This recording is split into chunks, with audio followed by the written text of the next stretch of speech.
Welcome, everyone. Glad you are with us this evening to hear about legislative updates in the area of gun safety. We have with us here the executive director of what is now the Coalition for a Safer Delaware and formerly the Delaware Coalition Against Gun Violence, Traci Murphy. So, Traci, we're so glad to have you with us this evening. I'll let you take it from here. Thank you. I believe I learned shortly ago that I neglected to send a full bio.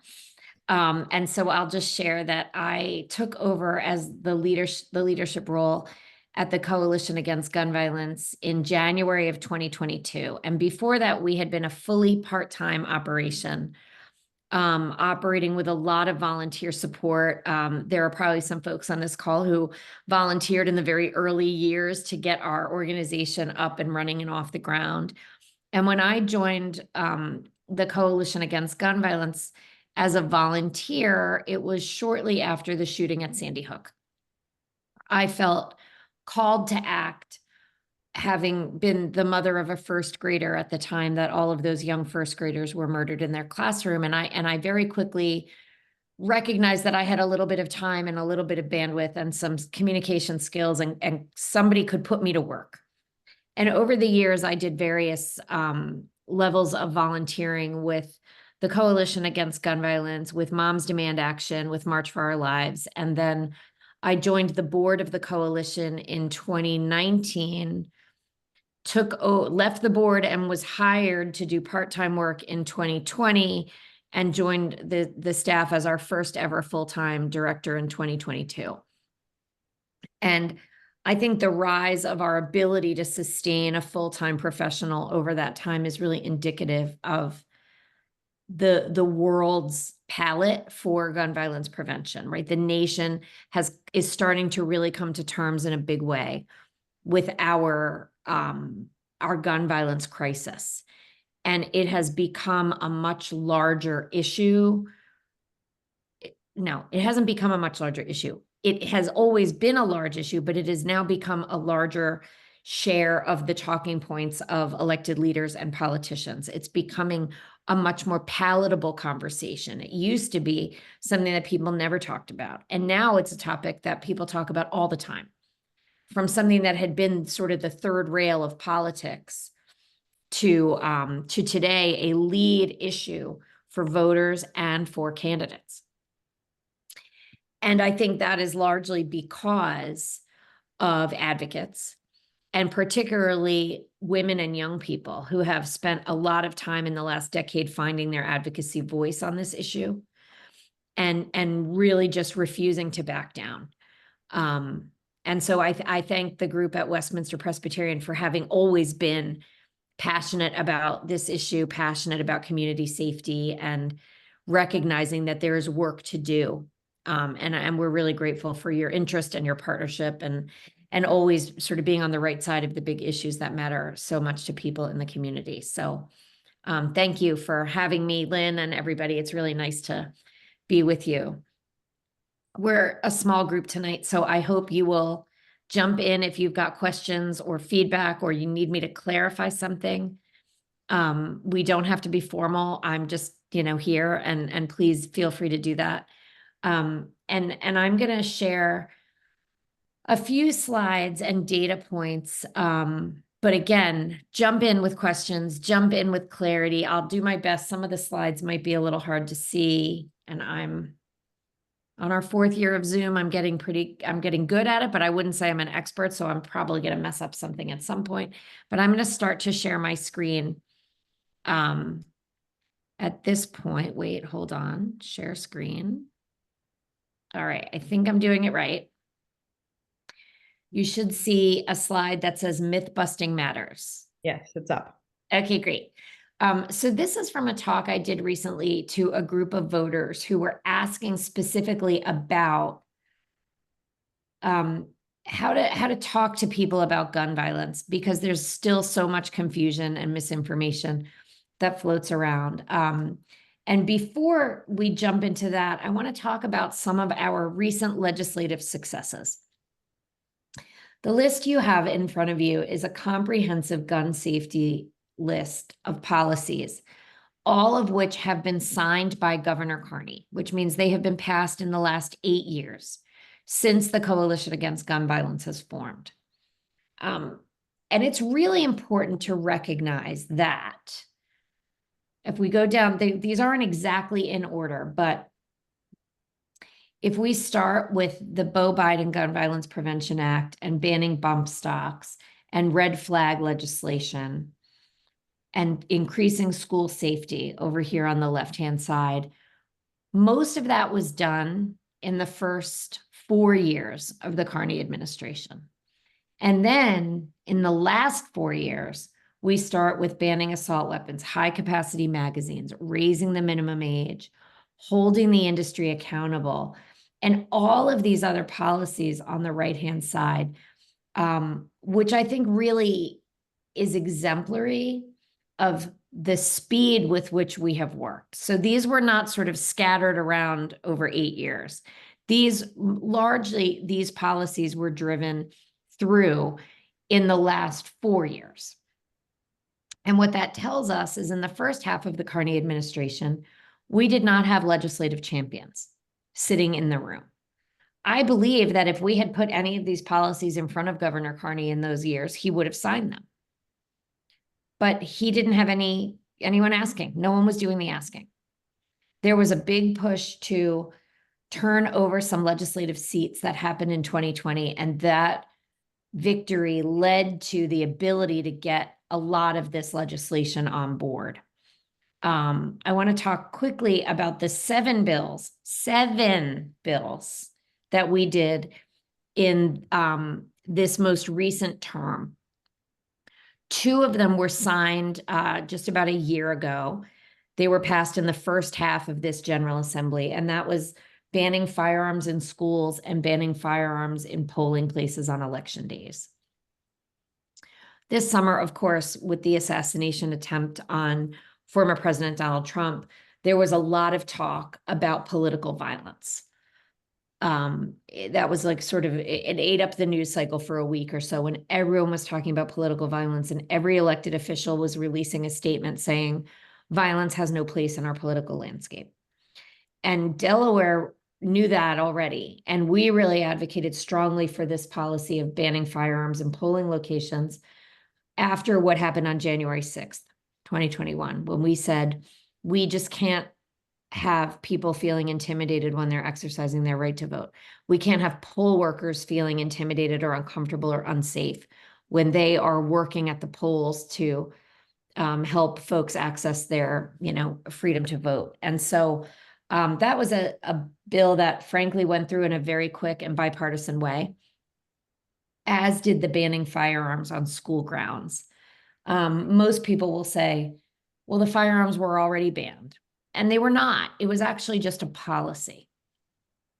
And again, to use an example from recent news, when the Trump assassination attempt happened in Pennsylvania, until that shooter pulled the trigger, he had not broken any laws, right? There were no laws preventing firearms at political rallies. There were no laws preventing firearms in open spaces. And frankly, Delaware has that lack of some of those same laws now. But it was a policy that you couldn't have guns in schools, but it was not a law, which means if a disgruntled parent in a custody battle walked into the front door of a school with a firearm, the school could call the police and say, we've got someone here with a firearm. And the police would say, well, they could say they're not breaking any laws. You may ask them to leave, but they are not doing something illegal. The police might come and ask them to leave, but it still doesn't mean they've broken any laws. They couldn't be arrested. They couldn't be detained. And I think that those are increasingly important lines to draw. And so in the second half of the session, and just today, in fact, that bill was signed, banning firearms on college campuses as well, in recognition of, as Representative Cindy Romer said, the immature, rapidly developing brains of college students and the existing environment of sort of learning and recklessness and risk that is very age appropriate. But we think, we want kids to wake up from the risks they take, right? And when firearms are involved, we just simply don't believe that they always will. And so we did the banned firearms on college campuses as of today, right on time for college season to get underway. And then we did 3 other bills today. One was the voluntary do not sell registry, which is a very niche, interesting bill. It's modeled after Donna's Law. Donna was a woman who lived in Maryland, and her daughter started this campaign to pass Donna's Law after losing her mother to firearm suicide. The woman had been voluntarily inpatient several times. Insurance would no longer cover her inpatient stays. She had looked for help in any number of ways to what she struggled with bipolar disease. And ultimately, there were no guardrails in place to prevent her from accessing a gun when she was at her worst, even though she knew when she was at her best that she should never have one. And so we're building this structure in place here in Delaware so that people who recognize that they might be vulnerable to a health crisis can just place themselves on a do not sell registry when they're at their healthiest, and they can change their mind if they want to, but I don't really see how that might happen. And this bill also passed with nearly 100% of the General Assembly voting for it. Extremely bipartisan. We have safe storage of ammunition in stores, which requires federally licensed firearm dealers to store ammunition behind the counter, much like we require cigarettes to be sold behind the counter. And like many stores even sell batteries from behind the counter, because these are items that are small, very portable, and very expensive. And they were walking out of the stores at a high rate and ending up on the underground market.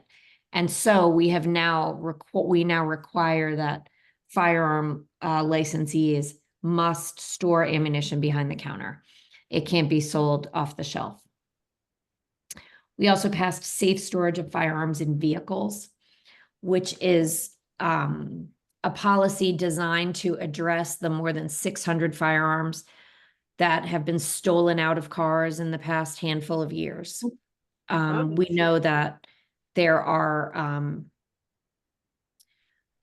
firearms are expensive, and therefore they have a high value on the underground market. They're easy to sell to people who don't have the background check ability to buy one legally. And so requiring safe storage of firearms in vehicles means that someone whose firearm is stolen out of their vehicle can also be held liable. The policies we work on generally are not designed to punish responsible gun owners, but to encourage the changing of behavior, so that someone who might have negligently, I don't know, left a firearm in their back seat or under their front seat, and they get their car broken into, will think differently about how to store that firearm in the future. And then finally, in May of this year, the governor signed permit to purchase, which is a policy that we have been working on for 6 years. It is the culmination of 3 General Assemblies worth of effort, each time failing at a certain roadblock and changing leadership and changing seats until we could create a House and a Senate that would pass these bills. And so, we don't do this work in a vacuum. And if I can, at the end, I'll pull up a link to a scorecard, so everyone in your group can read about how people voted when they're coming. People are going to be knocking on your doors and asking for your vote in the coming weeks. And it's a good idea to know, if this issue is one that's meaningful to you, how your folks voted on these bills. And so we have a link to a scorecard that I will put in at the end. Any questions before we keep going? I have a question just in general about Yeah. the firearms in schools and the firearms in at election places. Is that including security? So it does not include security that is on duty Okay. and working in a security role at the time. Okay. So firearms are not allowed on school grounds. However, a school security officer that is licensed to carry a firearm and at work in that moment can carry a firearm. I don't believe that polling locations there wouldn't be any hired security at polling locations. Hmm. They're just not, they're just not done that way. So if a polling location is at a school, school will not be in session. Correct me. Let me correct myself. For referenda, for school board elections, there are often school resource officers in the buildings, but on political elections, there will not be school in session. It's a wonder we can get anything done with all of these convoluted discrepancies. But my understanding is that security officers, and there are a few very small groups of folks that are exempt from the college campus bill in particular, because campuses at colleges are much, much larger, encompassing a much larger range of ages. So, for example, retired police officers who meet a certain requirement on a form like 118 or something like that are eligible to carry their firearm on a college campus. There are about 40 of those in the state. We're not considering them to be the threat to a college campus that a reckless, underage, inexperienced gun owner is. And that's really the spirit in which these laws have been passed. And then I have one more question about the firearms in schools. I know certain states are working on the ability for teachers to carry guns. And I don't think Delaware is one of those states. Delaware is not one of those states, and Delaware will never, ever be one of those states as long as I'm breathing.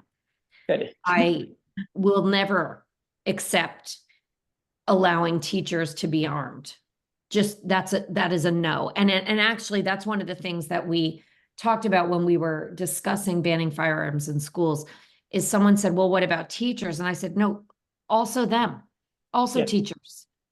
We have Okay, all read stories about an armed person in a school accidentally leaving a firearm on a bathroom shelf or in the locker room. We've all read those stories. The reason that they even make the news is because they are rare and abnormal. They happen very, very, very seldom. Nothing makes the news if it happens all the time, right? It's very seldom and very unusual for something like that to happen, but it does happen. And we want to make it so that it never, ever happens. And so that was one of the reasons that we really leaned in on the way this law was written, is to make sure that teachers could not choose to be armed. And that doesn't even speak to districts who are saying they're going to require teachers to be armed. And can you imagine? I'm not a teacher, but I think of teachers as the most credible messengers there are I have 3 teenagers, and the teachers that they have had in their lives have been some of my most precious allies in raising good kids. And I just can't imagine how frustrating it must be for them, in addition to teaching and doing all the other things, to also be security for their classrooms. It's just beyond the pale. Never in my lifetime, I promise. thank you for that. Sure. So I know this is a lot, right? 23 pieces of legislation just in 8 years. I truly believe that when these pieces of legislation are fully implemented and really happening, and in particular the permit to purchase bill, which is also known as handgun purchaser licensing, as we see these bills get fully implemented with fidelity, I believe Delaware can become one of the safest states in the nation. And that's going to take me to our next slide. This is 2022 data that was released last summer. We're just about to get the new data for this year and get it interpreted into some visual fashion. But in 2022, nearly 50,000 lives were lost to gun violence in our country. Of those, nearly 27,000 were suicide, nearly 20,000 were homicide. And a far smaller number were considered unintentional shootings, legal intervention or police shootings, undetermined shootings of undetermined origin. And what we know for sure is that for every person killed by a firearm, there are 2 or 3 injured. And there are 10 or dozens that are bystanders, right? And we call them, there are wounded survivors, and then there are bystander survivors, and then there are people who lost a loved one that are also considered survivors. So there are dozens of survivors for every one person that's fatally injured, which means that hundreds of thousands of Americans every year are directly impacted by firearm violence. It's not a small crisis. And in fact, it's not a small crisis here in Delaware, nor is it a small crisis nearly anywhere. It's really hard to see these slides. I like that you're like getting close and turning your head, and I'm happy to send it afterward. But this is really interesting because I think it shows where Delaware is related to all of the other states in the nation.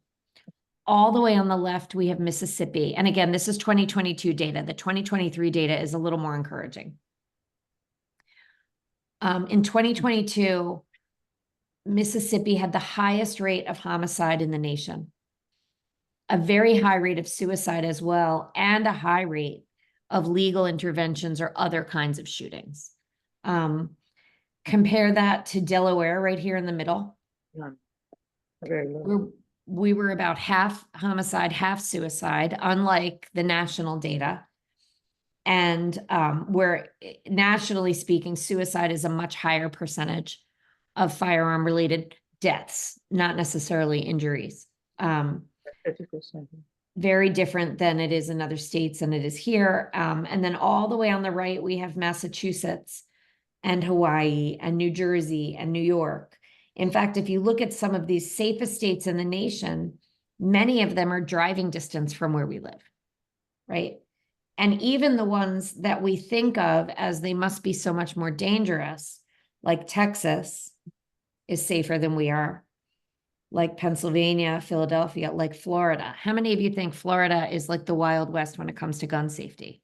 Yet they have better outcomes than we do.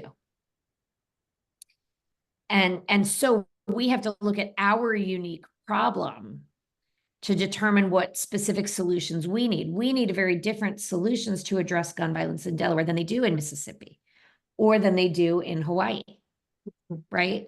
Every state, no state is immune, but all of us have a different kind of situation that we have to address based on, right, what's unique about states, our laws, right?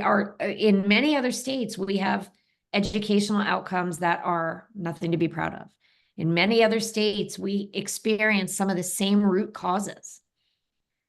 How is Massachusetts so much safer than Delaware? What are they doing that we're not doing? And that is what we at the coalition base a lot of our work on, is figuring out who has solved this problem better than we have and bringing it to the attention of our elected leaders and creating a driving force of coalition members who just simply say, you must pass these laws. That's really the work that we do.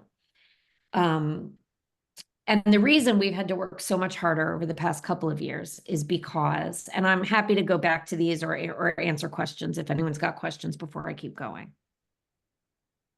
This is a lot to take in. But one thing I want to draw your attention to is over here is Alaska.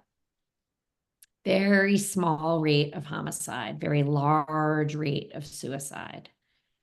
An outlier state in many ways. No interstate gun trafficking, or maybe very, very little, right? No one's driving over state lines, buying and selling firearms in Alaska the way they are in, let's say, Newcastle County, Delaware, with very close proximity to a lot of nearby states, right?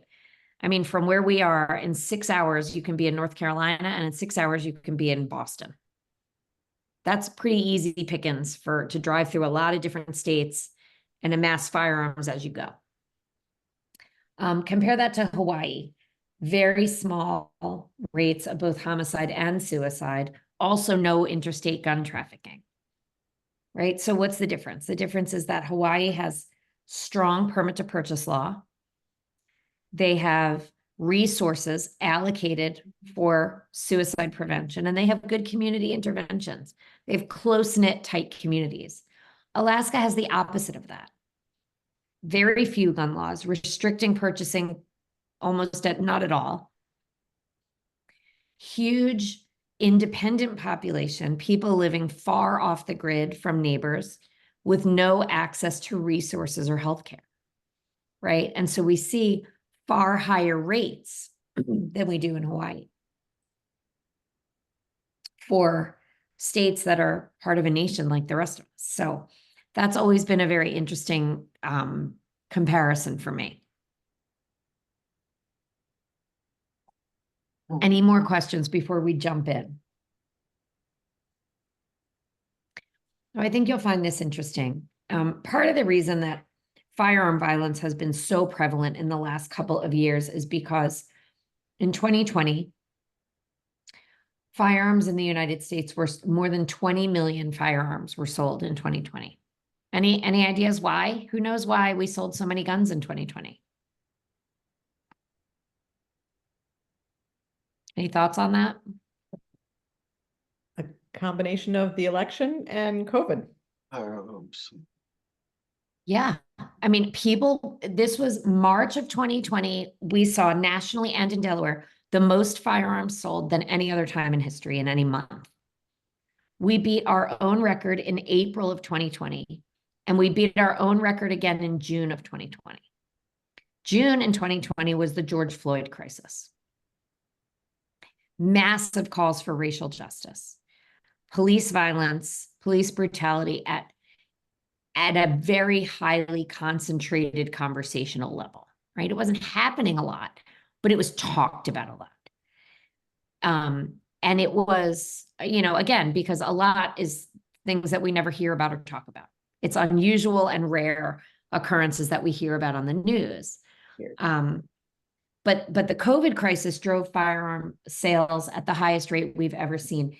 In fact, way higher than in 2016 during the election year and 2012 during the election year. Both, usually those are times when firearms are sold at a high rate because people are afraid that, Hillary was coming for your guns or Obama was coming for your guns. And I think in 2020, all those people had already bought guns the beginning of the year because the spike maybe wasn't as high as it was in previous Novembers. And we'll see that again this year. For states that have not done restrictions, we will see high rates of gun purchase leading into the election. It's a very typical thing, but even those typical spikes, this was far outsized. And so where there's more guns, there's more gun violence. And we saw it nationwide. So right now you're starting to hear that there's a candidate for governor in Delaware. I hear a lot of ads saying that gun violence has fallen 40% under their watch. Well, sure it has. Those guns have been out of circulation now. The time to crime is 3 or 4 years. So 3 years-ish after a gun is purchased, that gun is far less likely to be used in a nefarious way. Gun violence drops years after spikes in purchase. What we're looking for is for these gun violence levels in 2020 to drop beyond where they were in 2017, which is when Delaware saw a very high spike.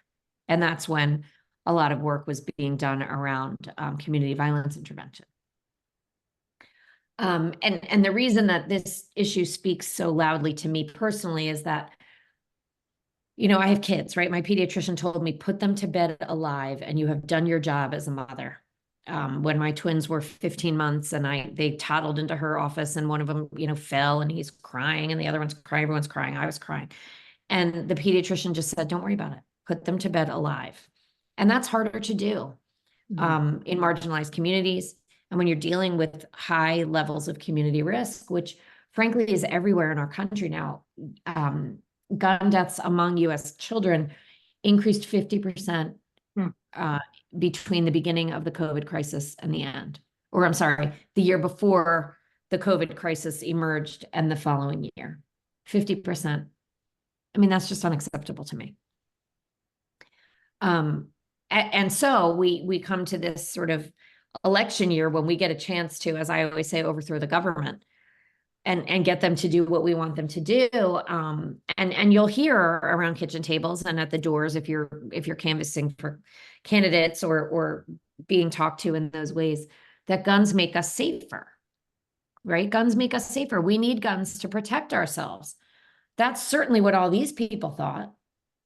We need guns to protect ourselves, but actually, guns don't make us safer, not by a long shot. Guns are the leading cause of death for American children and teens. Other countries have far lower rates of gun violence and far lower rates of independent gun ownership. And women in our country are 21 times more likely to be killed with a gun than women in peer countries, 21 times more. So when people say guns make us safer, they're simply not following the data. Someone may feel safer because they own a firearm, but they are, in fact, desperately far less safe because of firearm ownership.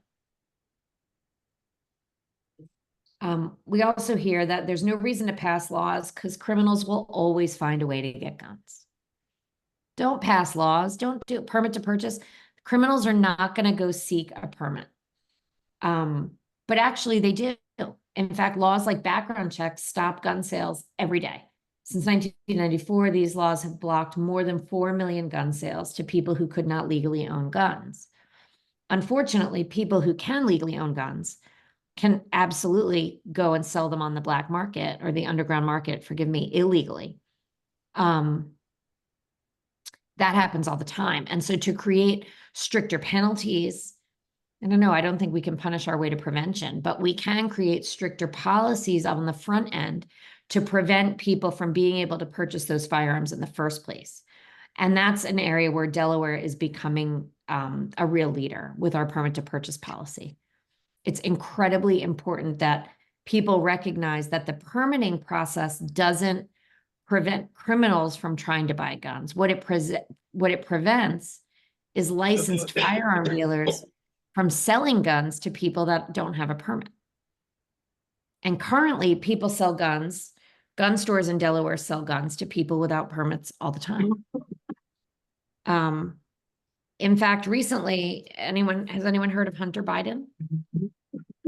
Hunter Biden was in the news because he was able to purchase a gun from a Delaware retailer called StarQuest Shooters right on Route 202, nearby to where a lot of us live. And right in the news, the guy at StarQuest Shooters said, well, he had a passport. You're not supposed to just use a passport, but we sold it to him anyway because, you know, he's famous. Like, that is irresponsible practices on the behalf of a federally licensed firearm dealer. But when we don't have a permit to purchase requirement, they can kind of sell, they can look the other way at whatever they want. We don't have gun store accountability. We don't have transparency laws. And so that's, you know, he just gets away with it. The question is, do people know that StarQuest Shooters will look the other way on background checks? And that's why they go there. StarQuest Shooters on Route 202 is one of the highest rated, is one of the highest likelihood dealers of crime guns in our country. Right here in our neighborhood, right? So that's why we need laws, because the criminals are not always the people pulling the trigger, right? Sometimes the criminals are the dealers. Who's got questions before I keep going? I have a couple more slides like this, not too many. All right, I'm gonna keep going. People love to tell us, right, guns are because of single parent households and video games. And to them, I say there are single parent households and video games in every other country. But gun laws work. Gun laws prevent firearms from getting into the hands of young people, vulnerable people, impulsive people. And that's the kind of laws that we see passing in Delaware currently. Gun laws don't work. Look at Chicago, right? Look at Chicago. They have all these gun laws and they don't work. But I think that the biggest takeaway about Chicago's high rate of gun violence is that they are very susceptible to the extremely weak gun laws in Indiana. And as we already talked about, it's very easy to traffic firearms across state lines. It's incredibly easy. Tracy, Yeah. excuse me, I just wanted to go back briefly on the background checks and the fact that we have a high ratio of selling them. Once they do a background check, do they go and check in with the buyers that they're still maintaining the gun versus trying to sell it? That's a great question. So currently in Delaware, we do not keep any records. Law enforcement can't access them. No one can access them. There are no records kept on who purchases guns. So currently, if I have an interest in buying a firearm, I'm over 21, I have no criminal background, I can walk into a firearm store. I have a fairly unique middle name, so there's probably not too many people coming up with my name, although I married a more generic last name. And they check my background. I don't come up with any flags, and within about a half hour, I can walk out of that store with a firearm. I wake up today and I just want to buy that gun.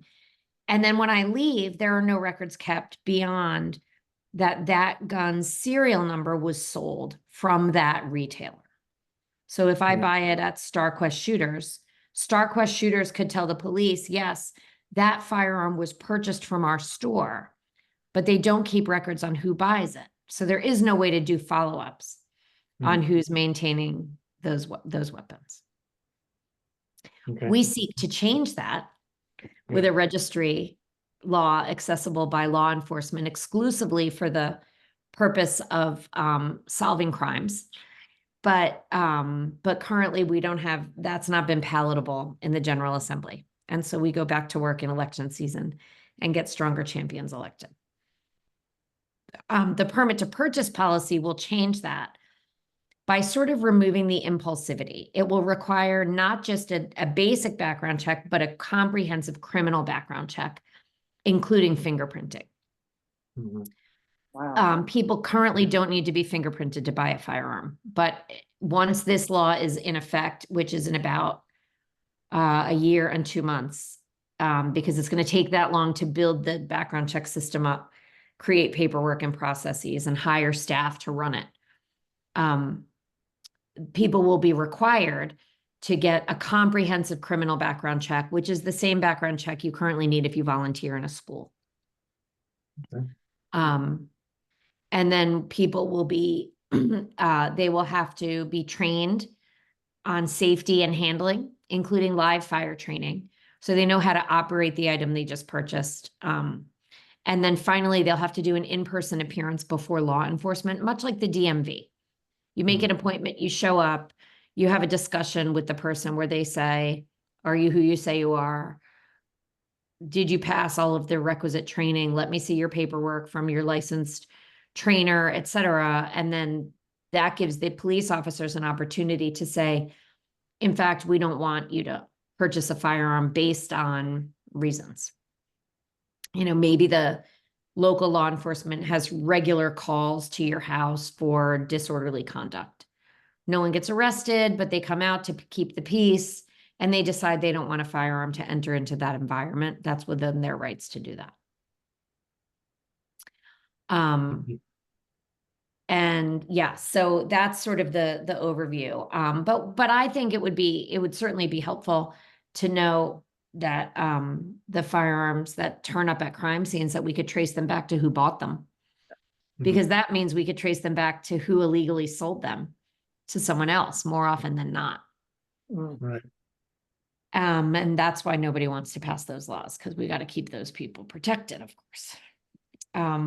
And then, of course, the age-old people need guns for self-defense, but actually, no, in fact, people are far, far more likely to be victimized by firearms than protected.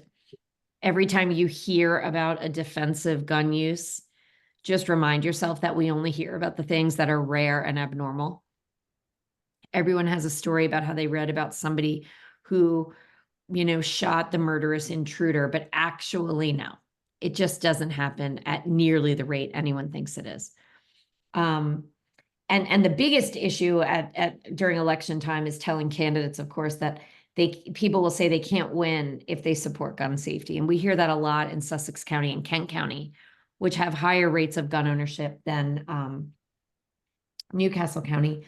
But actually, there is not one single policy that we support that isn't more popular than the elected officials that support these policies, right? These policies that we advocate for are polling in the 60s, and sometimes 70% of the population says they want stricter gun laws. You know, people would love to win elections by 70, 80%. It just doesn't happen unless you're unopposed. You know, not everyone can be Tizzy Lockman.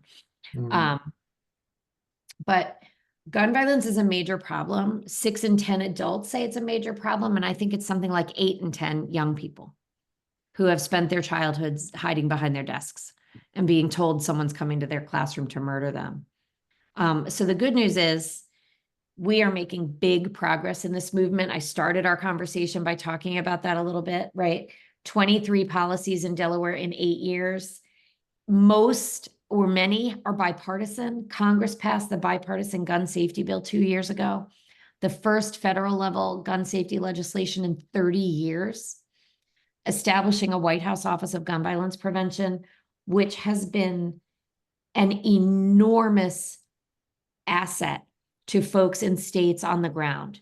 We have someone to call for resources, for information, for access.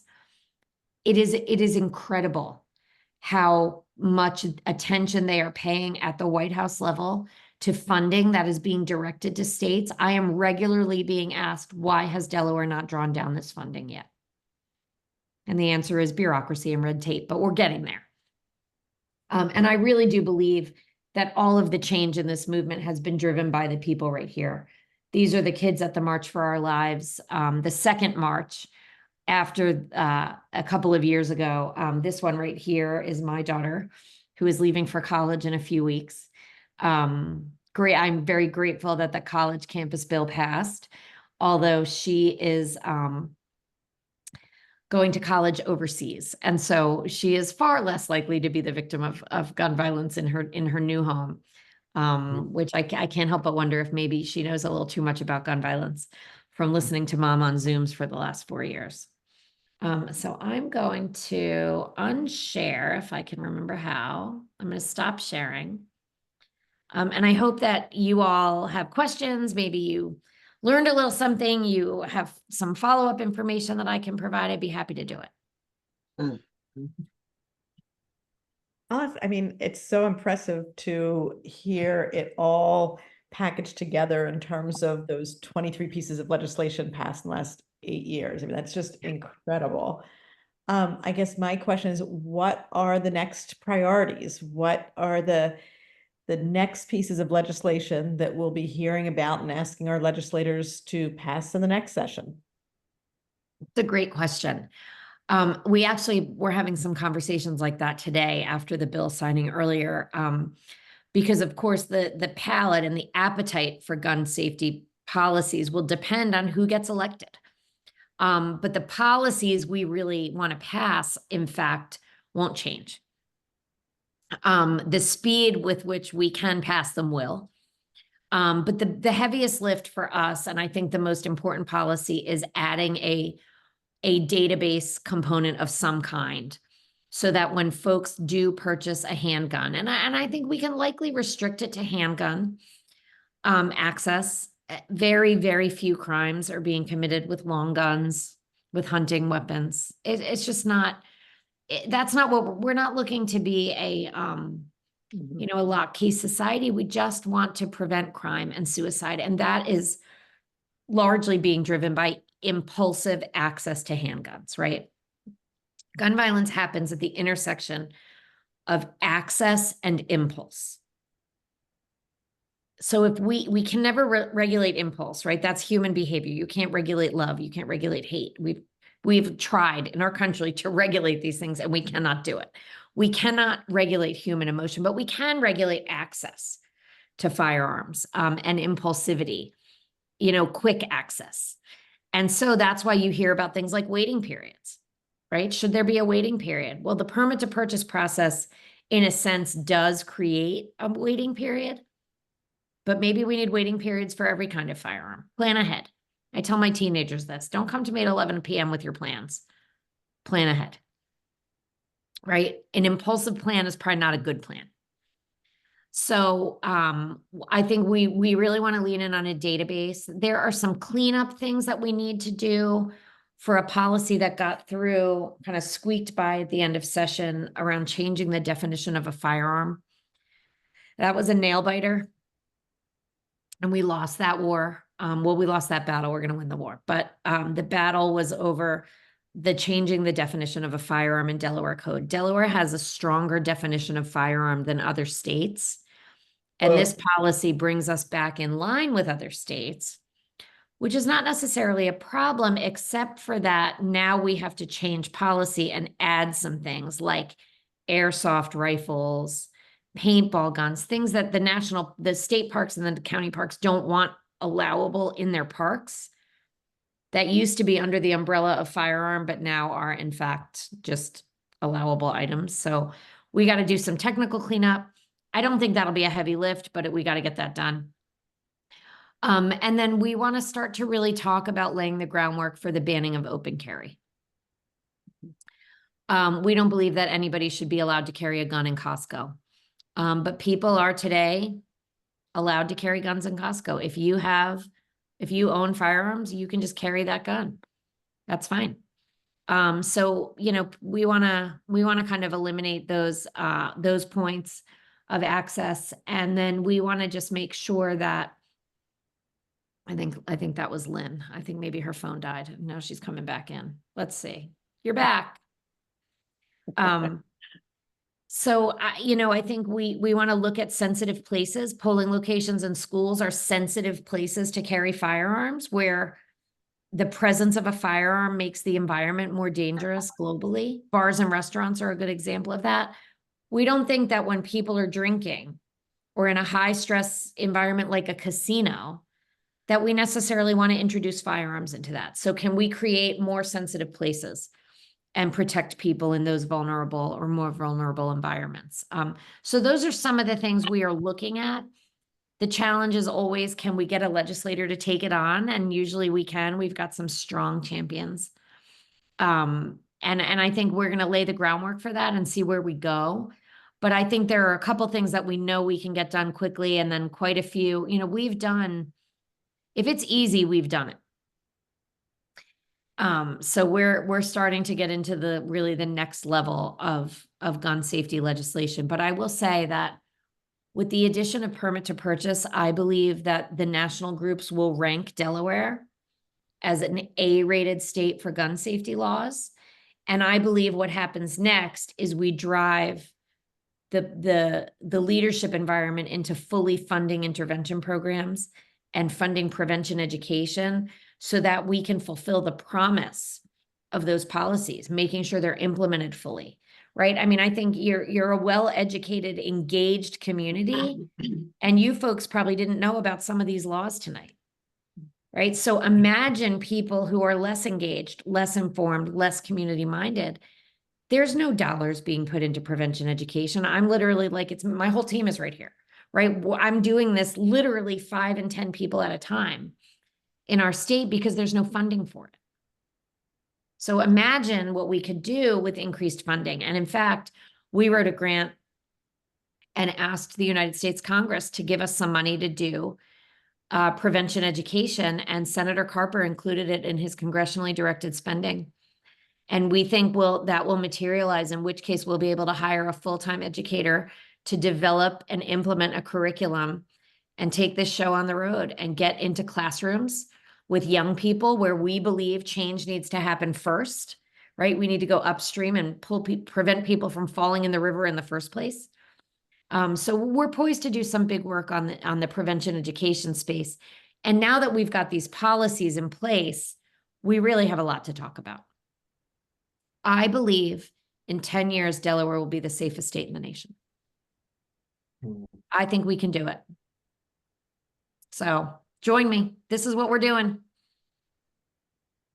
Thank you, Traci. Yeah. You must have more questions. Oh, and I'm going to put our scorecard in the chat. Wait, I'm going to remember to do that. Hold on. I got to pull it up from my other screen. Hang on. All right, here we go.